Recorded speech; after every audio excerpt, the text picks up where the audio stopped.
Olá, Pro! Tudo bem com você? Bem-vindo a mais um vídeo aqui no canal.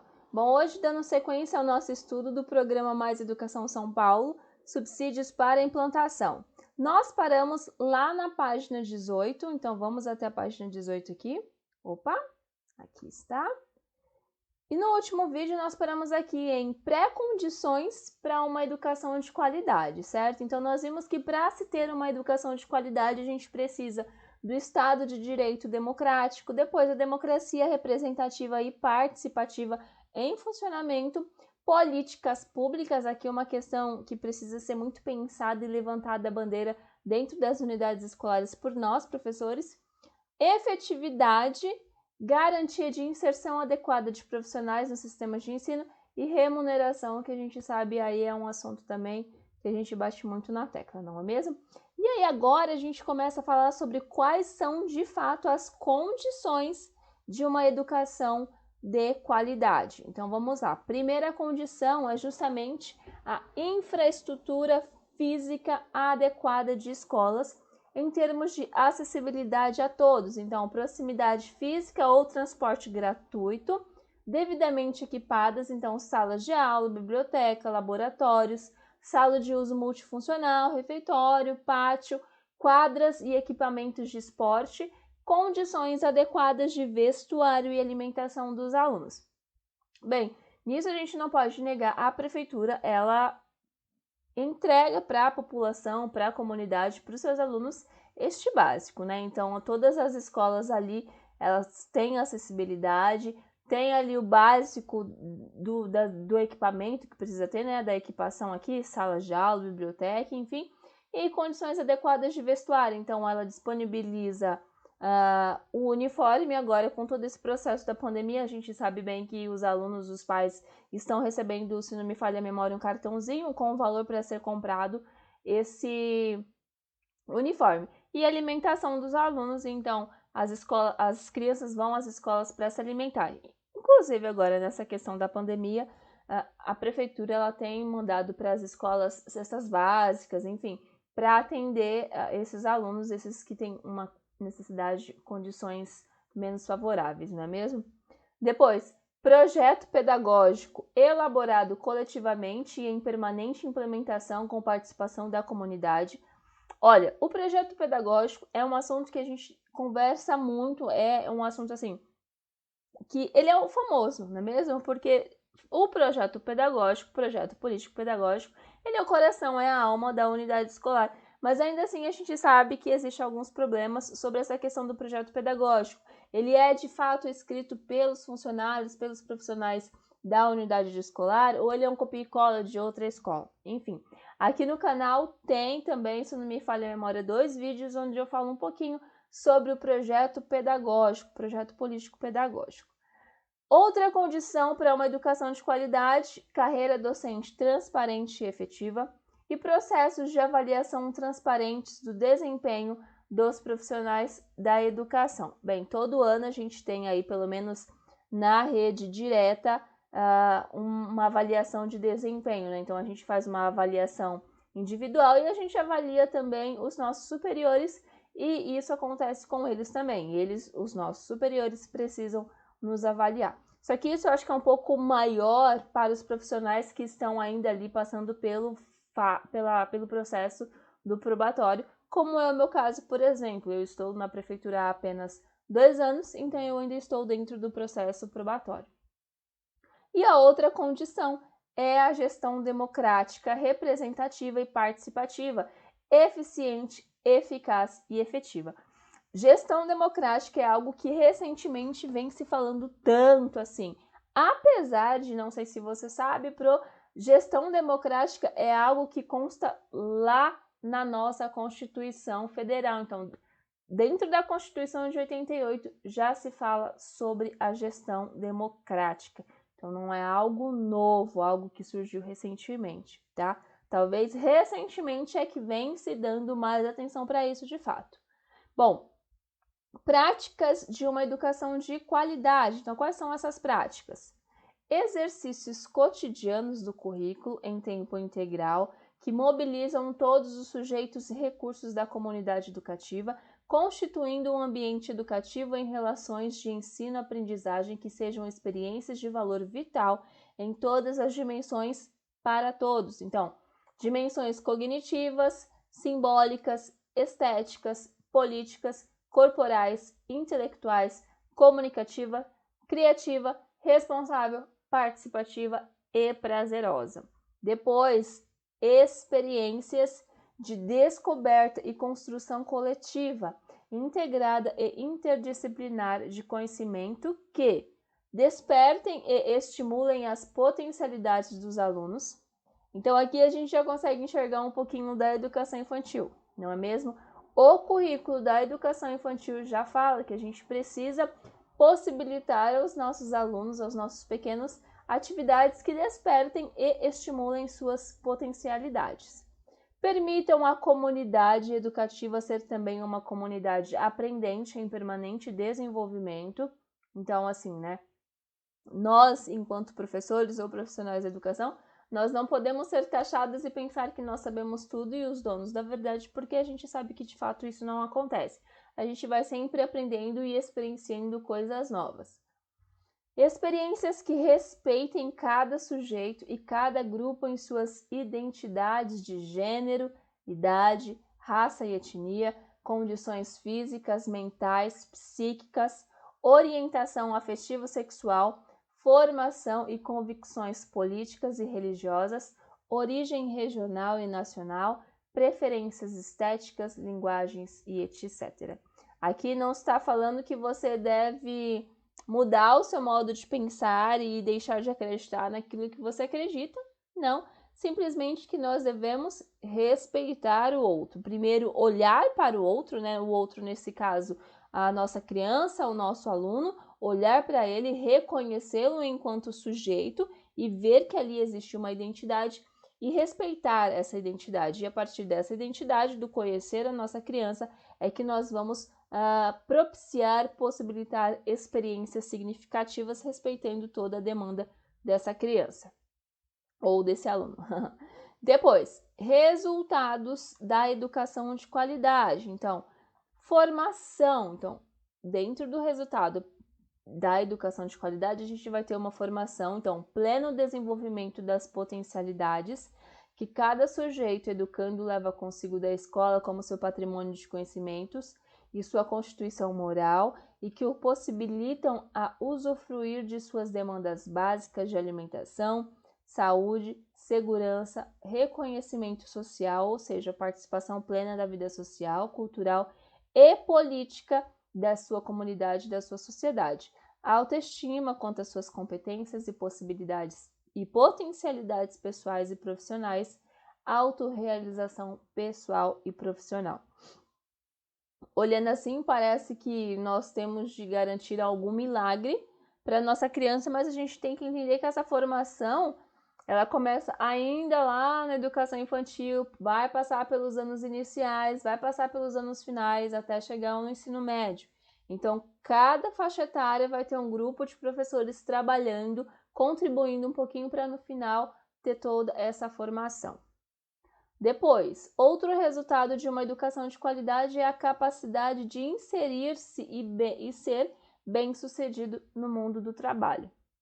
Então, um exemplo muito básico a respeito disso é o seguinte: uma criança, um adolescente, vamos pegar o adolescente, que ele sai da escola, se ele é letrado, eu não estou falando alfabetizado, se ele é letrado, ele tem condições muito maiores de acessar um trabalho, uma posição profissional, diferente dos nossos alunos que saem, talvez não tão alfabetizados, então eu vou pegar aí um alfabetizado meia boca ou um alfabetizado funcional, que ele talvez não vá conseguir aí alcançar e ocupar uma vaga profissional, talvez que seja um sonho dele. Outro resultado de uma educação de qualidade é experiência local de exercício de cidadania, que referencia para o pleno exercício crítico da cidadania como sujeito econômico, produtivo e como sujeito político e cultural proativo. experiência de convívio social e cooperativo na diversidade, que referencia para o exercício crítico da solidariedade como um sujeito social, cultural e político. Ainda um resultado de educação de qualidade, a escola segue, ela própria sempre aprendendo. Os profissionais da educação nela atuantes se apropriam mais e melhor de sua identidade pessoal e profissional. Isso de fato. Toda vez que a gente busca aumentar ou melhorar o nosso conhecimento, a gente tende a ter essa identidade, essa apropriação, não é mesmo? É como, por exemplo, eu falar para você, você sabe me falar um pouco sobre o currículo da educação infantil agora? Talvez você vai me responder, olha, Lila, eu sei algumas coisinhas. Mas aí você se propõe a estudar. Então, o mês que vem, quando você conversar comigo de novo, a gente vai ter trocas e você já vai saber um pouco mais sobre o currículo da educação infantil. E você não para de estudar e vivenciar este currículo dentro da sua prática docente. Quando for, talvez, daqui a alguns meses, o ano seguinte, quando nos encontrarmos novamente, você já estará totalmente apropriada do currículo da educação infantil. Então, você saberá muito bem falar sobre ele, entende? E isso vai melhorar também a tua segurança, a tua confiança em relação ao trabalho. Depois, a escola gere sujeitos conscientes, livres, responsáveis, autônomos, apropriados de todo o seu processo de formação, capazes de produzir a si mesmos e de se apropriar de si como um projeto de subjetividade e de identidade jamais esgotável. Então, o que a gente pode entender disso? Deixa eu só aumentar um pouquinho porque tá pequeno, né? Aí eu tô forçando aqui. Deixa eu ver. Agora melhorou, né, Vamos aumentar mais um pouquinho. Aí. Opa. Então, aqui que nós estávamos. Opa. Aqui. Então, nós paramos aqui. Então, escola gere sujeitos. Então, a criança, ela consegue se entender dentro da sociedade, dentro do mundo ali que ela está inserida. Ela entende que é um projeto de subjetividade e que ela está sempre se transformando. Por estar dentro do meio, ela está em constante transformação, tá? Tais sujeitos são capazes de se apropriar também das instituições, organizações, comunidades das quais participam, apropriando-se das identidades que elas lhe imprimem como parte de sua marca cultural.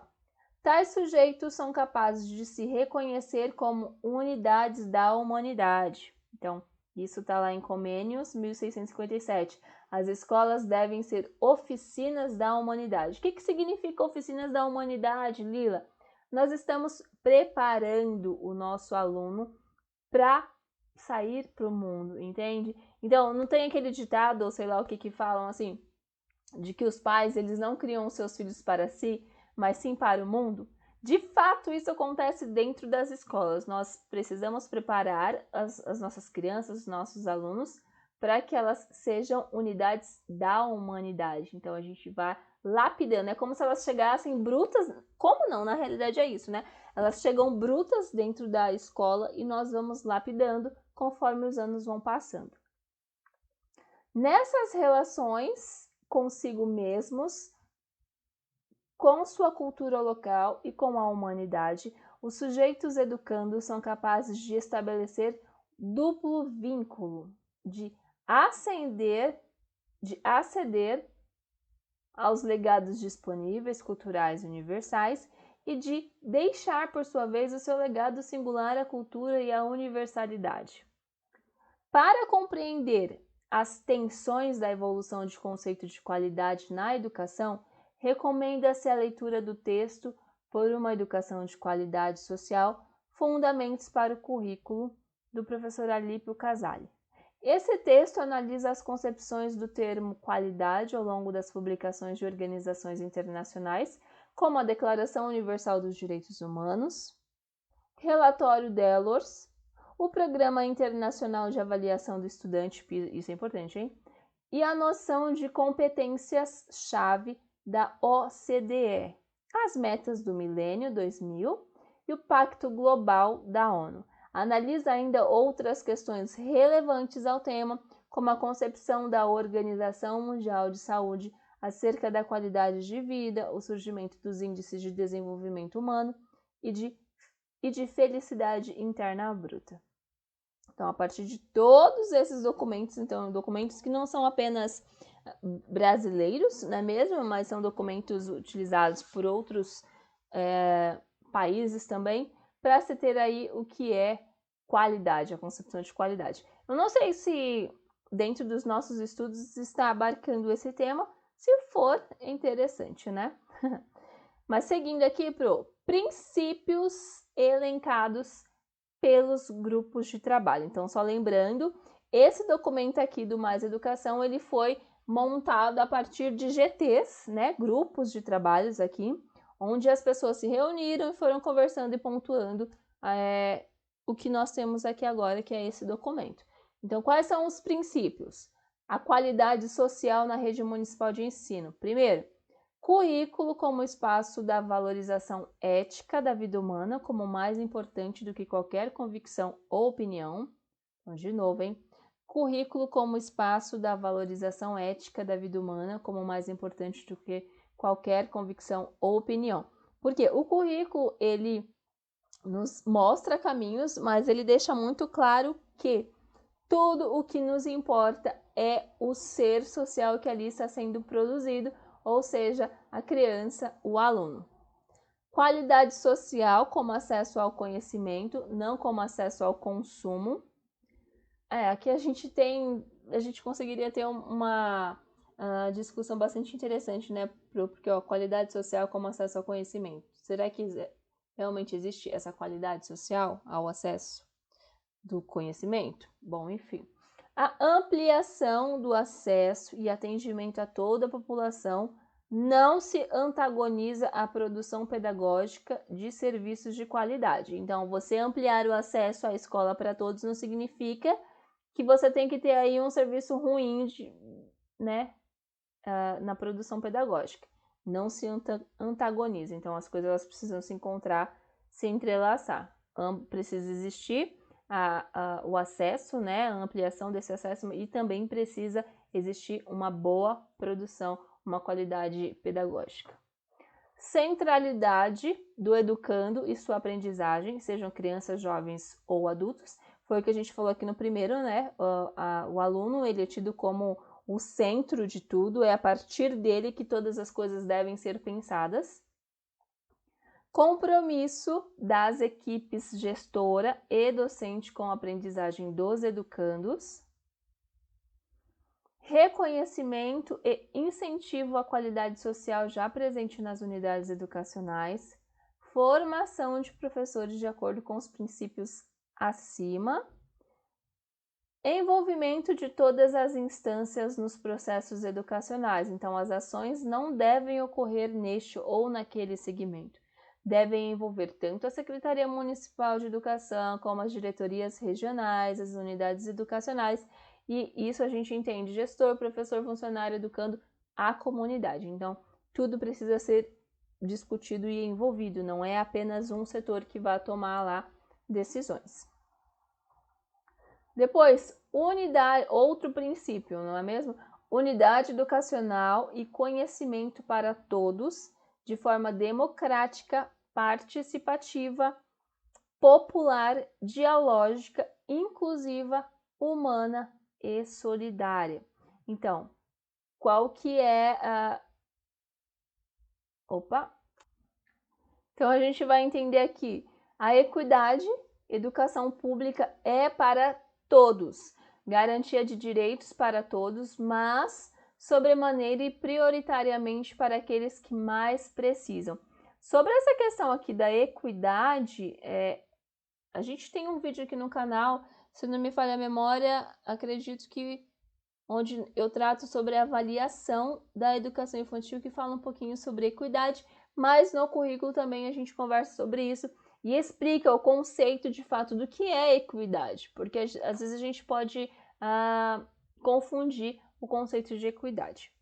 Noção de todos deve ser matizada e problematizada no sentido de compreender as especificidades de cada contexto e o indivíduo dentro deste todo. Então, o todos aí, mas quem são esse todos? Não significa que existe um todos, mas que todos sejam iguais. Aí a gente volta para essa questão da equidade. Unidade educacional, que é ali quantidade e qualidade. Respeito à diversidade e às diferenças. Promoção da inclusão. Então, há uma preocupação aí, porque quando se fala em inclusão, a gente tende a pensar apenas nas crianças que apresentem alguma deficiência. E hoje a inclusão ela é um pouco mais ampla. A gente tem que pensar que a promoção da inclusão está inserido aí sim esses alunos que apresentem alguma deficiência, mas estão inseridos também crianças que sejam de outras nacionalidades, certo? Enfim, todas as diferenças aí, essa questão da diversidade. Qualidade na discussão de gênero, étnico-racial e de orientação sexual. Bem, aqui a gente levanta a sobrancelha assim, né? Tipo aquela coisa de fica pensando, porque de fato aqui a gente tem uma problemática. Há aqueles que acham que esses assuntos devem ser tratados dentro da escola e há aqueles que vão falar que não. Por exemplo, orientação sexual, discussão de gênero, até onde a gente pode falar sobre isso?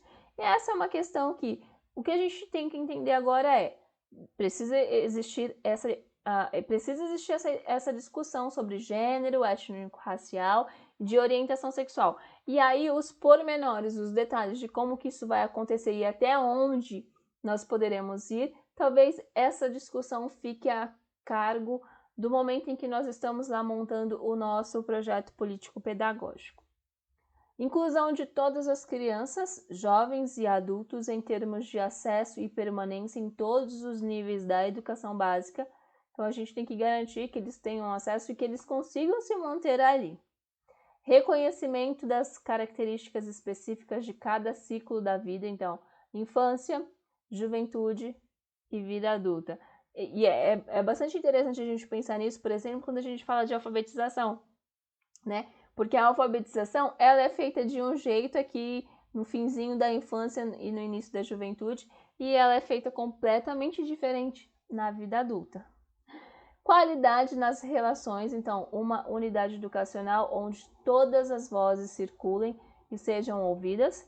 Então, a gente sabe bem que ainda existem aquelas unidades educacionais em que a voz final ou a única voz existente é a voz da direção. Isso não pode acontecer, até porque a gente tem agora a questão da gestão democrática. Garantia de direitos políticos, sociais, éticos, étnicos, religiosos e culturais. Percebe como esse documento ele nos lembra muito o currículo, justamente por conta disso, né? É a base. Depois, outro princípio, unidade educacional como ambiente de aprendizagem. Então, garantia dos direitos de aprendizagem. Precisa se garantir isso. Será que de fato estamos garantindo a aprendizagem das nossas crianças? Fato é que a gente sabe que existem muitos projetos, muitas ferramentas que têm ajudado para que isso seja garantido. Intrínseca relação entre projeto político-pedagógico e regimento educacional na perspectiva da garantia de direitos.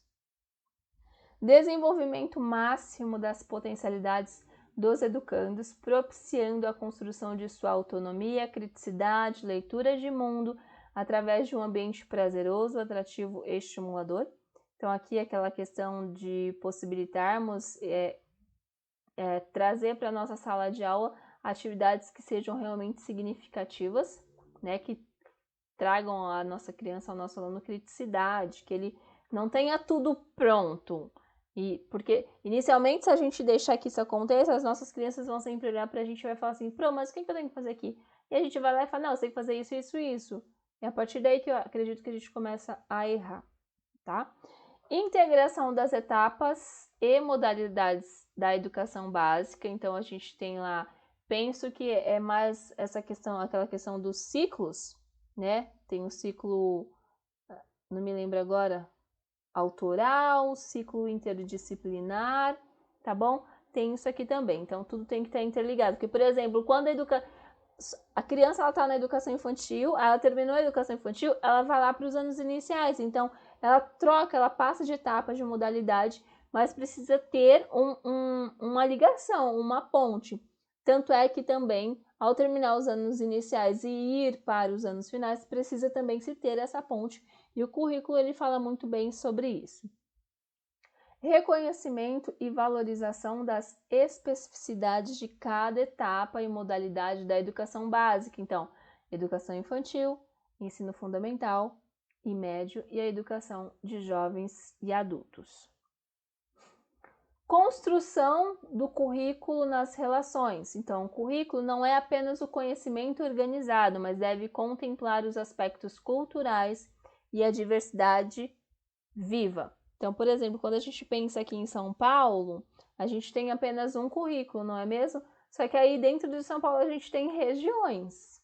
E cada região ali tem uma situação, tem uma cultura, tem uma diversidade diferente. Então, por exemplo, pode existir uma região onde tem uma concentração maior de pessoas vindas de determinados países. Em outra região, isso talvez já não aconteça mais. Então, assim, é preciso olhar para essa relação do currículo. Então, o currículo, ele existe, mas precisa contemplar esses aspectos, e aí ele precisa ser um pouco mais detalhado lá no projeto político-pedagógico. Currículo integrado implica formação continuada e integração dos profissionais e problematização da realidade. Então, ó, formação continuada, quem está na rede direta tem acesso a muitos cursos, sejam cursos dados pelos sindicatos, sejam cursos oferecidos pela própria SME, cursos de faculdades, enfim, a gente tem uma gama muito grande de formação continuada. E claro que fazer cursos não significa que você está tendo de fato ali uma formação continuada, mas enfim, essa é uma outra questão. Integração dos profissionais e problematização da realidade, porque a gente tem casos também de esse é o currículo, eu tenho que trabalhar isso, eu vou trabalhar isso dentro da minha sala de aula, mas eu acabo esquecendo de olhar o meu entorno. Onde é que eu estou inserida? Talvez eu esteja inserida numa comunidade, então problematizar a realidade que ali nós temos, entende? Política curricular que incorpore como elementos fundantes de sua estrutura as questões da cultura, da ética, dos valores e da cidadania. Qualidade na apropriação dos conhecimentos historicamente acumulados. Compromisso em propiciar o desenvolvimento da leitura, da escrita, da matemática, proporcionar a sistematização dos saberes. Aqui eu vou abrir um parênteses para pontuar algo que é muito sério, a questão do desenvolvimento da leitura. A gente não vê, de fato, a leitura como sendo a base de qualquer desenvolvimento cognitivo das nossas crianças. E a gente precisa pensar um pouco nisso. Garantia de princípios éticos em relação à arte, sensibilidade, criatividade, sentimentos e sensações. Nossa, que coisa linda, hein? Levar a arte para dentro da sala de aula. Quando a gente fala aqui de princípios éticos em relação à arte, sensibilidade, criatividade, sentimentos e sensações, aqui a gente pode inclusive abordar um pouquinho sobre repertório cultural, que tem inclusive vídeo aqui no canal também falando sobre isso. Como é que a gente pode expandir o repertório cultural? Primeiramente nosso, porque se a gente não tem, como é que a gente vai passar adiante? E depois como é que a gente pode aumentar e expandir o repertório cultural das nossas crianças, até porque repertório cultural é necessário, se faz necessário para o desenvolvimento profissional, inclusive, de qualquer ser humano. Práticas elencadas pelos GTs, então pelos grupos de trabalhos. Quais são essas práticas? Primeiro, ações para concretizar a qualidade social na rede municipal. Então, o que deve ser feito para que essa qualidade aconteça? Deixa eu puxar aqui um pouquinho para o ar. Ficou bom? Bom, dentro da unidade educacional, enquanto gestão pedagógica, o que precisa ser feito? Discutir o que é qualidade social a partir das diferentes realidades. Então, o que tem dentro da minha escola não é necessariamente o que tem dentro da sua escola, e isso precisa ser conversado e levado em conta. Construir por meio de ações pedagógicas, a identidade político-pedagógica da unidade educacional, criar momentos de construção, reconstrução e consolidação dos projetos político-pedagógicos, promover aprimoramento das práticas de registro para compor os projetos político-pedagógicos. Olha, essa questão do registro é muito séria, a gente já tem muitos vídeos aqui no canal falando sobre os registros, mas o que me faz enxergar muitas vezes ou algumas vezes, é de que, de uma maneira geral, falta ainda essa prática do registro de fato mesmo, como uma documentação pedagógica que pode alavancar, melhorar, facilitar o nosso trabalho enquanto o fazer docente. Organizar os projetos político-pedagógicos numa abordagem interdisciplinar, utilizando a pedagogia de projetos, realizando levantamento das demandas pedagógicas da unidade, levantamento das necessidades de formação e estudo da realidade local. Então, se fala muito sobre projetos interdisciplinares, mas o que falta, talvez, em certas situações, é entender o que significa essa interdisciplinaridade. Se não me falha a memória, nós teremos documentos aqui onde estudaremos abordando essa questão. Depois aqui a gente tem articular projeto político-pedagógico e projeto especial de ação, o famoso PEA, aos conceitos de autoria, pedagogia de projetos e interdisciplinaridade. Favorecer a acessibilidade arquitetônica e pedagógica, promover a convivência do pedagogo com o professor especialista na prática pedagógica e no processo de formação continuada. Aqui o pedagogo a gente entende, acredito, que são os professores lá das séries iniciais, o professor que dá o polivalente, né, que dá todas as aulas, o professor especialista, seja o professor de inglês, de educação física ou de artes. Desenvolver o sentimento de pertencimento e corresponsabilidade entre educandos e quem trabalha na unidade educacional por meio de fóruns de participação. Então, todos precisam ser parte do todo, né, da escola, então todos precisam ser ouvidos. Incentivar a participação dos educandos nos conselhos de unidades educacionais, então eles precisam saber que eles têm vozes e essas vozes são potentes, são poderosas. Possibilitar que um professor represente cada turma no ciclo autoral, professor coordenador de turma, no caso, e problematizar, discutir e qualificar os registros das reuniões, as famosas atas aqui. Depois, nas práticas pedagógicas, junto aos educandos, reconhecer as múltiplas linguagens como fundamentais à aprendizagem e criar situações para sua experimentação. Criar o conhecimento formal dos saberes trazidos pelos educandos, então considerar e construir o conhecimento levando em conta o repertório trazido por eles, do meio em que eles estão inseridos, da sua cultura. Promover momentos de autoavaliação com os educandos, então não é somente nós avaliá-los, mas essa autoavaliação. Avançar no ensino fundamental sobre questões de avaliação, evitando uma visão de média de notas e trabalhando pelo direito de aprendizagem e evolução do estudante, e não apenas pela média ponderada. Então, quando a gente fala aqui em média ponderada, a gente entende que normalmente se dá 5 atividades, tira uma média lá e pronto, é a média de nota. E talvez essa não seja a ideia mais certeira, digamos assim. Mas enfim, essa é uma outra questão. Temos aí documentos também a serem estudados que falam sobre a avaliação. Buscar a qualidade da inclusão de educandos com deficiência, respeitando as especificidades. Então, aqui, quando a gente fala da inclusão de educandos com deficiência, a gente tem outras questões também que estão além do nosso fazer pedagógico enquanto professor. Existem aí outras áreas que precisam ser envolvidas, que nós trataremos e falaremos mais quando nós formos estudar a parte da inclusão desses alunos com deficiência. Realizar práticas que despertem um desejo e o interesse de aprender e que resultem em sentimentos de prazer em relação aos conhecimentos.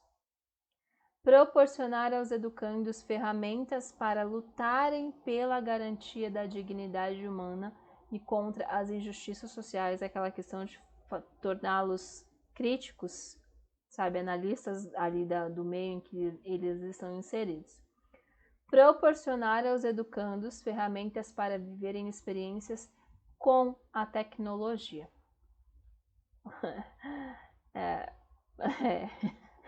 Favorecer o uso das tecnologias a serviço da humanização, da convivência e do enfrentamento à violência. Na rede municipal de ensino, o que precisa acontecer?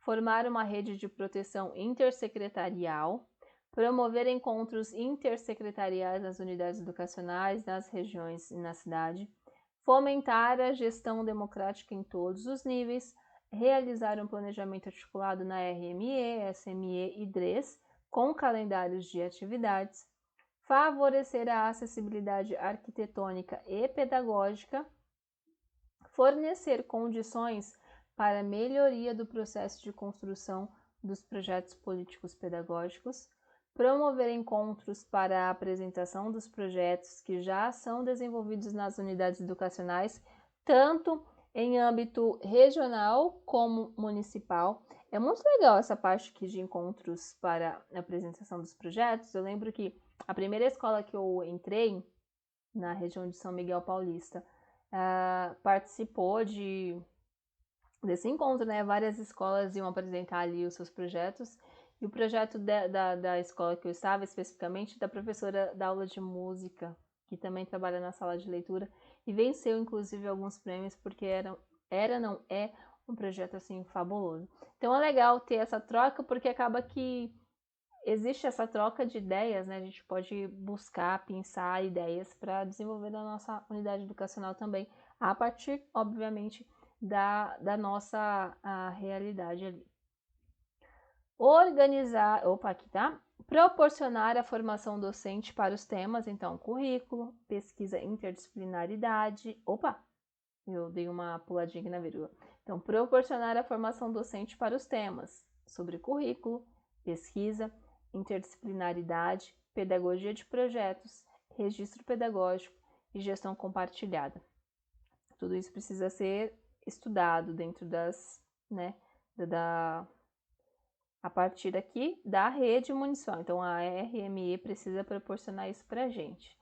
Depois, viabilizar a formação docente no espaço da unidade educacional, promover práticas de seminários pensando em múltiplas linguagens, ampliar espaços de discussão interdisciplinar, promover encontros entre unidades educacionais e entre as DREs para trocas de experiências, dar visibilidade às ações que acontecem nas unidades educacionais, promovendo a divulgação de práticas interna e externamente. Então é isso. Tudo para a gente conseguir conquistar uma educação de qualidade. É fácil? Alguém fala que é fácil? Não, não é fácil. Pelo contrário, é muito difícil, dá muito trabalho, tem que todas as partes querer muito e botar a mão na massa mesmo, né? Enfim, e aí a gente entra aqui no segundo tópico, ainda falando sobre o eixo qualidade. Aqui eu passei o dedo na tela, esqueço que você não consegue ver. Então, aqui, ainda dentro do eixo qualidade, o segundo tópico, a unidade educacional como polo de desenvolvimento cultural. Então, aqui o que acontece, ideias centrais da palestra do professor Dr. José Sérgio Fonseca de Carvalho, da USP, princípios e práticas propostos pelos GTs, pelos grupos de trabalho. Em sua palestra Cultura Escolar e Formação Ética, o professor Dr. José Sérgio Fonseca de Carvalho fez um convite à reflexão sobre os vínculos entre a experiência escolar e a formação ética. Em que medida a escola pode ser, de fato, um elemento decisivo na construção de um sujeito comprometido com a ética, entendendo a ética como o viver juntos a partir de certos princípios? Para refletir, o professor José Sérgio propôs uma pergunta inicial. Então, vamos lá. O que é que é o escolar? Qual é a especificidade da escola? O que faz a escola ser uma escola? Nossa, bem reflexiva. Respostas imediatas seriam: a escola é o lugar da aprendizagem, é o lugar onde a criança se inicia em um mundo que é maior do que ela. Essas respostas têm sua validade, mas não trazem a essência da escola, o que lhe é único, exclusivo. Para a compreensão da essência da escola, o professor José Sérgio foi ao princípio, ato fundante norteador da ação. Qual é o ato fundante da escola? É um ato político que aconteceu na Grécia Antiga e gerou o conceito de escolé. Não sei se é assim que pronuncia, então tá aqui, gerou o conceito de escolé. Em grego, escolé significa ócio, tempo livre, espaço de discussão e formação, diferente de lazer e entretenimento. Diferente de lazer e entretenimento. Lazer e entretenimento não são livres, pois estão a serviço da produção. O relaxamento do lazer é uma função produtiva, enquanto o escolé é uma contradição da lógica da produção. Portanto, no seu formato fundacional, a escola era uma negação do tempo de produtividade. Olha isso. Uma negação em favor da ideia de haver um tempo e um espaço no qual aqueles que são novos podem sair do mundo produtivo para se dedicar a uma outra coisa, a formação. A escola como direito a tempo e espaço para a constituição do sujeito. Esse direito deve existir e preservar a criança da entrada do mundo produtivo. Escolé, entendida como direito do cidadão, marcou o início do reconhecimento de que a constituição dos sujeitos não está vinculada aos marcadores sociais, em especial características do nascimento.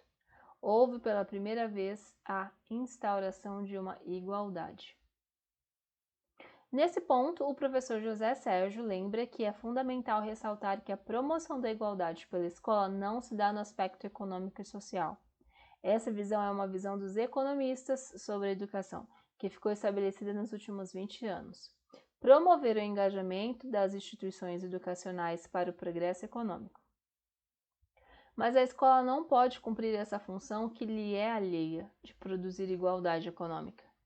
A escola cabe produzir a igualdade de acesso aos bens e objetos culturais que dão sentido à existência humana. Um exemplo é a escrita, que se transforma de um saber de poucos em um saber de todos. A igualdade econômica é de responsabilidade da política econômica. A escola nasce para desfuncionalizar o conhecimento que não tem necessariamente uma função prática, servindo antes à formação do espírito. Através do estudo, do exercício e da prática, constituem-se os sujeitos. A escola é uma oportunidade rara de relação não instrumental com objetos da cultura em nossa sociedade, em que a finalidade tem sido mais central que o sentido. Mas uma experiência pode ter profundo sentido, mesmo não possuindo finalidade. A pergunta que deve orientar a reflexão sobre a escola não é para quê. Para a compreensão de seu significado, a pergunta é: em nome do quê? A escola transforma a experiência cultural em um bem comum e público, nega a ideia de finalidade e estabelece espaço e tempo livre. Nem tudo o que se passa na escola precisa ter uma aplicação imediata. Os alunos têm liberdade para fruir as experiências dos bens culturais. Experiências simbólicas têm caráter formativo. Formação e aprendizagem não coincidem. Não há formação sem aprendizagem, mas pode haver aprendizagem sem formação. Uma experiência de aprendizagem só é formativa quando transforma o sujeito, quando o que foi aprendido transforma profundamente quem aprendeu. A formação é uma experiência transformadora e imprevisível. Essa imprevisibilidade configura um espaço de liberdade para o sujeito em formação. Nesse ponto, o professor José Sérgio faz uma nova pergunta. Como a experiência formativa, a experiência escolar, pode impactar a formação ética? Na perspectiva grega, a ética é uma forma de viver bem, uma possibilidade de diálogo consigo mesmo, não um dever, como passa a ser entendida posteriormente, em especial a partir do Iluminismo, em que ética passa a significar o que se deve e o que não se deve fazer. Esse viver bem se refere a uma vida que vale a pena ser vivida, não guiada unicamente pelas funções imediatas. Portanto, para os gregos, não há separação da ética da experiência individual e da ética da vida política. Não se pode viver bem quando tudo ao redor está mal, afirma o professor José Sérgio. Essa compreensão aparece nas comédias, tragédias e poesias gregas. A filosofia grega se dedicou à seguinte pergunta: a virtude pode ser ensinada? Até então, acreditava-se que a virtude ou era herdada ou era um dom dos deuses. A escolé se propõe a formar, mas seria possível então formar para as virtudes morais? Esse é um debate intenso na Grécia Antiga, aparecendo, por exemplo, nos diálogos de Platão, e é fator central no julgamento de Sócrates. Dessa época, já houve a compreensão de que a formação ética e para as virtudes morais não é da mesma natureza que a formação nas áreas do conhecimento. Primeiramente, porque é uma responsabilidade coletiva, na escola e fora dela. Não há professores de solidariedade. Cada professor, gestor, funcionário da escola é responsável pela formação ética dos alunos para que estes sejam solidários. Mas ao professor cabe fornecer exemplos e reflexões sobre as virtudes. Por exemplo, a literatura e a história podem fornecer exemplos de ética, justiça, solidariedade. O esporte pode criar práticas de lealdade. Como as práticas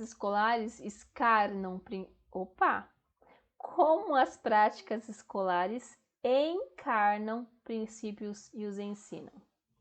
Bom, neste ponto, o professor José Sérgio cita Aristóteles. A formação moral demanda experiência e tempo. A moral é mais do que uma competência, uma vez que a competência pode ser neutra, pode ser utilizada para o bem ou para o mal. A moral é um compromisso fundado em princípios que não se aprende para fazer, aprende-se fazendo, realizando ações justas ou sábias ou fortes, tornamo-nos sábios, justos ou fortes. Nossa, coisa linda, Pro. Olha, realizando ações justas ou sábias, querendo ou não querendo, hein? Ou fortes, tornamo-nos sábios, justos ou fortes. Portanto, para ensinar ética, justiça, solidariedade, é necessário praticar e cobrar ética, justiça e solidariedade ao longo de todo o tempo. As virtudes se aprendem pela prática e pelo exemplo, o que vale também para os vícios. A experiência escolar pode ser um tempo livre que proporcione a formação ética na medida em que a própria instituição escolar se comprometa a ser um ambiente de cultivo dos princípios fundamentais que regem a vida e a moralidade pública, como a justiça, a igualdade, não discriminação. Mais do que falar sobre isso, a escola precisa promover esse compromisso em seus gestos cotidianos. O compromisso se concretiza na ação mais do que na palavra. O grande desafio é, portanto, em que medida os nossos atos encarnam compromisso com uma formação pública, moral e ética? Tem que fazer essa pergunta de novo, Pro. Em que medida os nossos atos encarnam um compromisso com uma formação pública, moral e ética?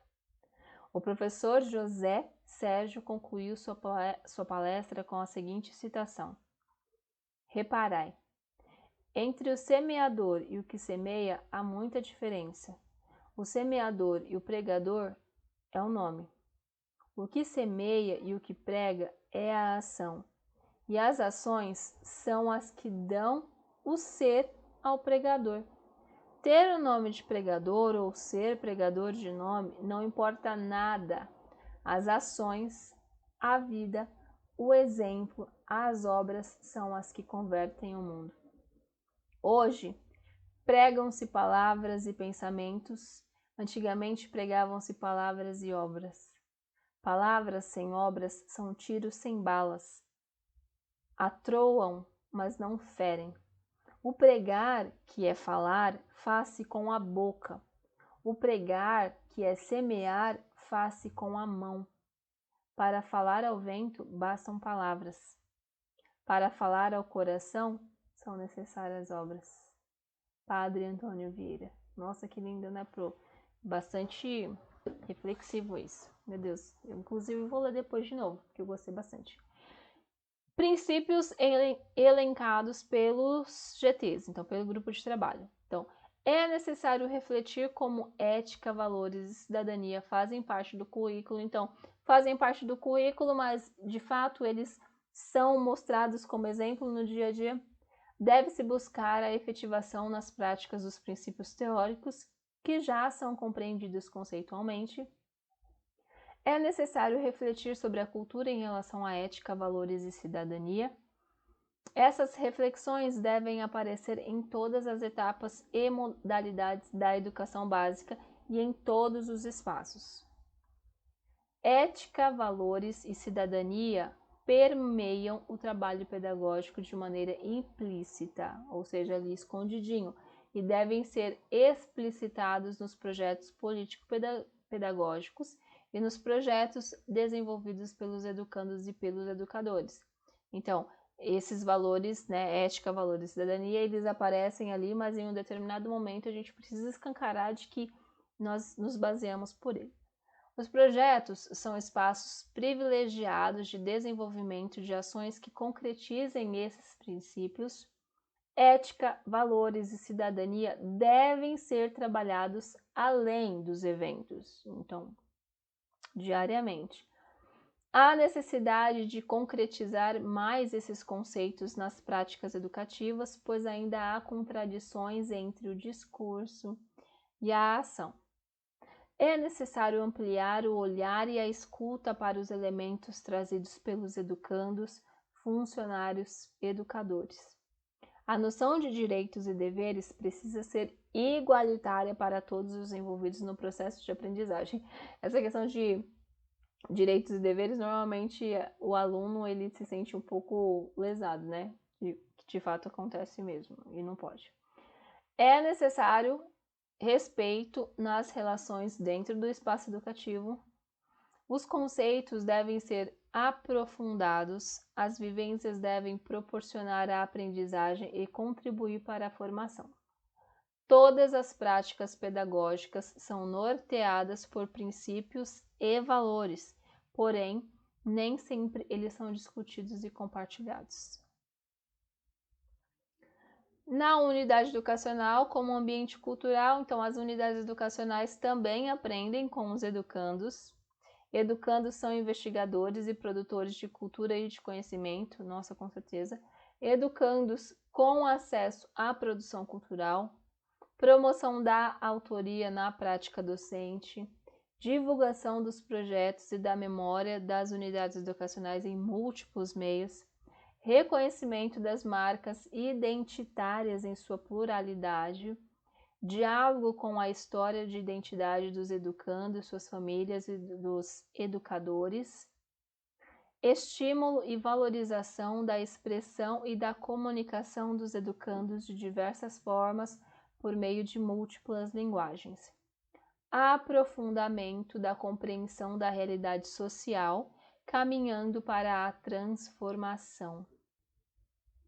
E aqui, já para a gente encaminhar para a reta final, ações elencadas pelos grupos de trabalho. Então, tratar de ética e de valores no cotidiano, não apenas em projetos isolados, fortalecer a parceria com programas especiais, Fortalecer a unidade educacional como local de discussão sobre ética, valores e cidadania, problematizando a realidade, reconhecendo contradições. Contextualizar a unidade educacional no mundo. Discutir a prática cotidiana da unidade educacional na sala de aula e fora dela, como o funcionamento dos conselhos, por exemplo. Explicitar a relação do projeto político-pedagógico e do regimento educacional com os princípios da ética, dos valores e da cidadania.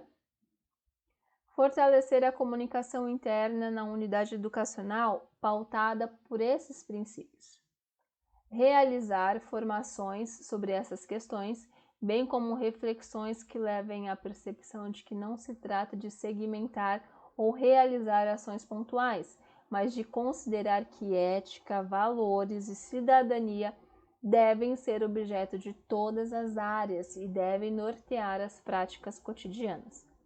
Além dos professores, gestores e funcionários, também devem ser envolvidos nesse tipo. Além dos professores, gestores e funcionários também devem ser envolvidos nesse tipo de discussão.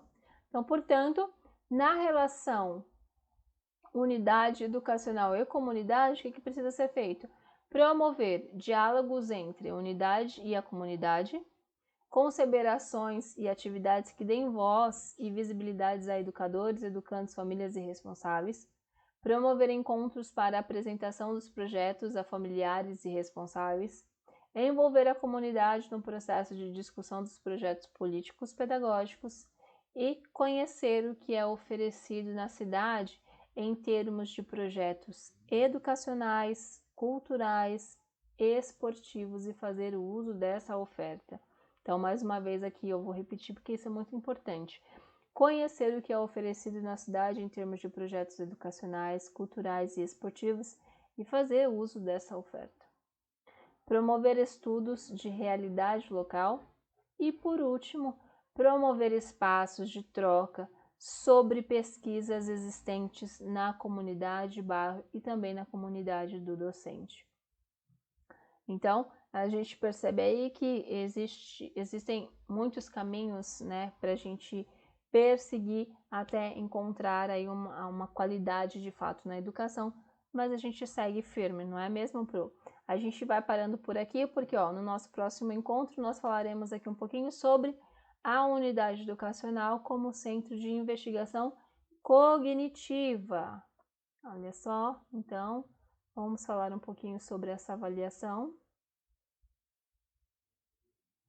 E aí a gente vai findando esse primeiro eixo, que é a qualidade, né? O primeiro eixo, qualidade, dentro do projeto, do programa, na verdade, Mais Educação. Tá bom, Pro?